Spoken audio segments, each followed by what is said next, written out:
బీజేపీలో రాజా సింగ్ బాంబుల మీద బాంబులు వేస్తున్నాడు. మామూలుగా వేస్తలేడు ఆయన బాంబులు. ఇప్పటికే రాష్ట్ర బీజేపీ పార్టీ మీద నాయకత్వం మీద ఆయన తిరుగుబాటు జెండా ఎగరేసాడు. ఇక్కడ ఉన్నటువంటి బీజేపీ నాయకులు మొన్న కవిత ఇష్యూ వచ్చినప్పుడు కూడా ఆయన చాలా సెటరికల్గా మాట్లాడాడు. కవితనేమో పార్టీని బీఆర్ఎస్ పార్టీని బీజేపీలో విలీనం చేస్తుంది, కొంతమంది కుట్ర చేస్తారు మా పార్టీలో ఉన్నోళ్ళు అని చెప్పేసి కవిత కామెంట్ చేస్తే దానికి ఆయన కంప్లీట్ కాంట్రాస్ట్గా మాట్లాడాడు. మీ మీ మీ పార్టీకి వచ్చి మా దాంట్లో వేసుడు కాదు, కొన్ని పశలు ఎక్కువిస్తే మా పార్టీలో ఉన్నటువంటి వాళ్ళందరూ వచ్చి మీ బీఆర్ఎస్లో జాయిన్ అవుతారని చెప్పేసి చెప్పిండు. ఇగో అక్కడి నుంచి స్టార్ట్ అయింది కథ. అక్కడి నుంచి స్టార్ట్ అయింది. అయితే దాని తర్వాత కూడా చాలా కామెంట్లు చేసిండ్రు.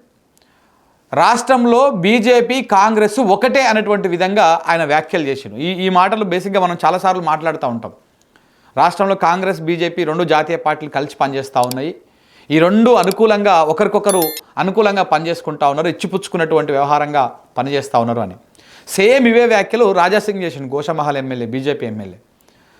రాష్ట్రంలో కాంగ్రెస్ ప్రభుత్వం మీద, రేవంత్ రెడ్డి మీద రాష్ట్ర బీజేపీ నాయకత్వము పోరాటం చేయడం లేదు, ఏదో కోడికతో కొట్టినట్టు చేస్తూ ఉన్నారు, ఏ కార్యాచరణ కూడా తీసుకోవడం లేదు, ఇక్కడ ఉన్నటువంటి నాయకులు మొత్తం అమ్ముడు పోయిర్రు రేవంత్ రెడ్డికి, కాంగ్రెస్ పార్టీకి అని చెప్పేసి ఆయన సంచలనమైనటువంటి వ్యాఖ్యలు చేశారు. చాలా సంచలన వ్యాఖ్యలు చేశారు. గతంలో కేసీఆర్ మీద కొట్లాడినట్టు బండి సంజయ్ను కార్నర్ చేస్తూ, కిషన్ రెడ్డిని కార్నర్ చేస్తూ మాట్లాడండి ఆయన. గతంలో బండి సంజయ్ కేసీఆర్ మీద ఎట్లా ఫైట్ చేసేవాడు, ఏ రకంగా మాట్లాడేవాడు, ఏ చిన్న అవకాశం వచ్చినా కానీ ప్రెస్ మీట్లు, హడావిడి, గోల, లొల్లి, ధర్నాలు, రాస్తారోకోలు, అరెస్టులు, ఇట్లా హంగామా చేస్తూ ఉంటుండే. ఎక్కడో దగ్గర రోజు బండి సంజయ్ వార్త లేకుండా ఉండకపోతుండే. సో అట్లా ఉన్నటువంటి వ్యవహారాన్ని ఇప్పుడు ఎందుకు బండి సంజయ్ మాట్లాడతలేడు? ఎన్నో ఇష్యూస్ జరుగుతూ ఉన్నాయి, ఎన్నో సమస్యలు ఉన్నాయి. ఆ సమస్యల మీద ఎందుకు మాట్లాడతలేడు? కిషన్ రెడ్డి ఎందుకు నోరు మూసుకొని కూర్చున్నాడు? రఘునందన్ రావు చాలా వక్త కదా, అద్భుతంగా మాట్లాడతాడు కదా, మరి ఆయన ఎందుకు మాట్లాడతలేడు? ఎవరికి వారు ఎందుకు రేవంత్ రెడ్డిని సమర్థిస్తున్నారు? బీజేపీ పార్టీ ఇంగిట్లయితే అధికారంలోకి వచ్చుడు కాదు కదా, ఈ ఉన్న సీట్లు కూడా తగ్గిపోతాయన్నటువంటి విధంగా ఆయన నిన్ననే కామెంట్ చేసిండు. అయితే ఈ వ్యాఖ్యల నేపథ్యంలో రాజాసింగ్ని సస్పెండ్ చేయడమా, వివరణ కోరడమా అనేటువంటి విధంగా రాష్ట్ర బీజేపీ కార్యవర్గంలో పార్టీలో ఒక చర్చ నడుస్తుందంట. రాజాసింగ్ నుంచి వివరణ కోరాలి, లేకపోతే ఆయన మీద వేట్ వేయాలి, ఇట్లా అని చెప్పి చర్చ నడుస్తూ ఉందంట. ఈ నేపథ్యంలో మళ్ళొక బాంబు వేల్చిండు. మళ్ళొక బాంబు ఏమని వేల్చిండంటే అది కూడా చెప్తా. ఇగో, దమ్ముంటే నన్ను బీజేపీ నుంచి సస్పెండ్ చేయండి. ఆయన వ్యాఖ్యలు చూడండి. బీజేపీ ఎమ్మెల్యే రాజాసింగ్ సంచలనమైనటువంటి వ్యాఖ్యలు చేసిండు. దమ్ముంటే నన్ను బీజేపీ నుంచి సస్పెండ్ చేయండి. బీజేపీలో దొంగలంతా ఒకటైర్రు, నన్ను సస్పెండ్ చేస్తే అందరు భాగవతాలు మొత్తం బయట పెడతా అని చెప్పిండట. ఓర్రియా, కథ గట్టిగానే ఉన్నది. ఎందుకంటే ఇంటి వాళ్ళకే తెలుస్తాయి అన్ని విషయాలు.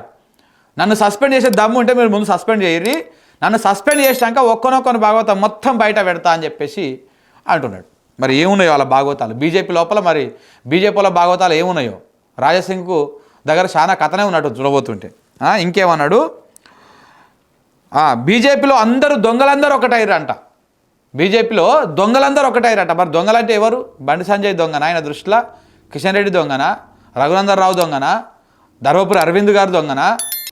ఎవరు దొంగ ఇలా దృష్టిలో, మన రాజాసింగ్ దృష్టిలో? ఎందుకు బీజేపీలో దొంగలందరూ ఒకటయ్యారనేటువంటి మాట ఆయన మాట్లాడడం జరిగింది? ఆలోచన చేయాలి.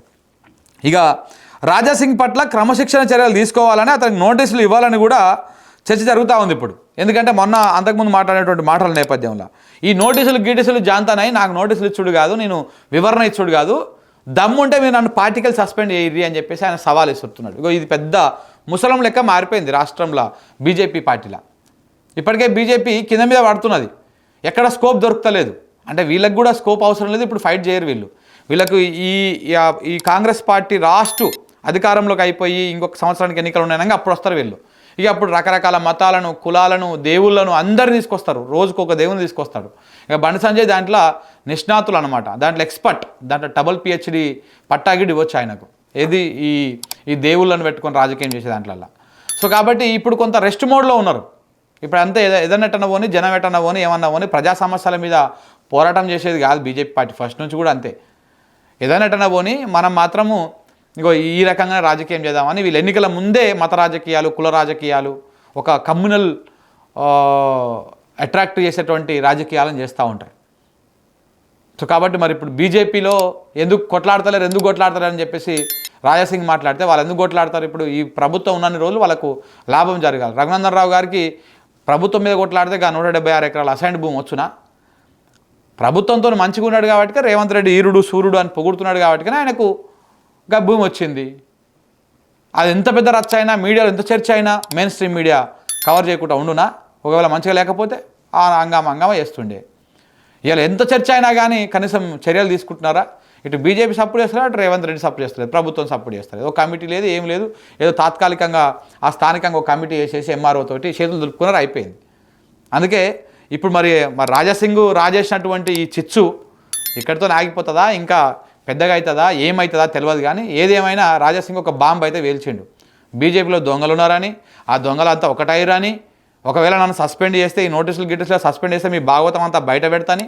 మరి భాగవతం అంటే దందాలు, సెటిల్మెంట్లు, వ్యవహారాలు, ఈ రాజకీయాల కోసం ఏ రకంగా వాడుతున్నారు ఇవన్నీ బయట పెడతలేము. మరి చూడాలి రాజాసింగ్ వ్యాఖ్యల పట్ల మరి బీజేపీ అధిష్టానం ఎట్లా స్పందిస్తుంది, రాష్ట్ర నాయకత్వం ఎట్లా స్పందిస్తుంది, రాజకీయాలు ఎలాంటి మార్పు తిరగబోతూ ఉంది.